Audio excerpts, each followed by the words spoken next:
আরে ভাই, মাঠের মধ্যে কাজ করতেছেন, পায়ে লম্বা বুট জুতা কই, হাতে লাঠি কই? অনেক জেলায় নাকি রাসেল ভাইপার সাপ বেড়েছে, আমাদের জেলাও তার মধ্যে আছে। আপনি কি রাসেল ভাইপার সাপকে ভয় পান না? ও ভাই, আমিও শুনছি, ছেলে পেলে মোবাইল দেখে আমার বললো ওই সাপটা নাকি কামড় দিলে মানে খুব দ্রুত অ্যান্টিভেনম নিতে হয়, নয়তো বা রোগী মারা যায়। হ ভাই, আপনি ঠিকই শুনছেন, তাই আপনি সচেতন হন।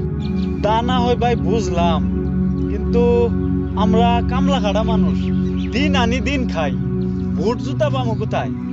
তাছাড়া ওই বুট জুতা, এই লম্বা লম্বা বুট জুতা পাই দেয়া কাজ করলে আমাকেও কাজ কামাই যাবো না ভাই।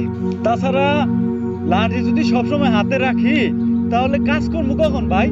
তবে আপনারা সুশীল সমাজের মানুষ, মেধাবী মানুষ, আপনারা যদি ওই সরকারকে বলে জেলা উপজেলা হাসপাতালগুলো আছে ওইখানে, আর ওই যে আমাদের যে বাড়ির পাশে যে একটা কমিউনিটি ক্লিনিক আছে ওইখানে ওই যে সাপের যে অ্যান্টিভেনম আছে না, ওইটা যদি পর্যাপ্ত পরিমাণ রাখার ব্যবস্থা করতেন তাহলে আমরা ওই বুকে সাহস নিয়ে ক্ষেত খামারে কাজ করতে পারতাম। তা না হলে ভাই আমাদের আর মরণ ছাড়া উপায় নাই, ওই সাপের কামড় খায় মরতে হবে। ভাই এমন একটা ব্যবস্থা করেন যাতে ওই সাপে কাটা রোগী হাসপাতালে যায় শুনতে না হয় যে ভ্যাকসিন নাই, তাহলেই আমরা বুকে বল নিয়ে সাহস নিয়ে মাঠে ঘাটে আপনাদের জন্য ফসল ফলাইতে পারবো। সাব্বাস ভাই, আপনার কথাগুলো খুবই যুক্তিসঙ্গত।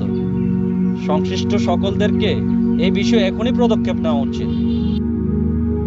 প্রিয় ভাই বোনেরা, জনসাধারণের জন্য দয়া করে এই ভিডিওটি লাইক, কমেন্ট এবং শেয়ার করবেন।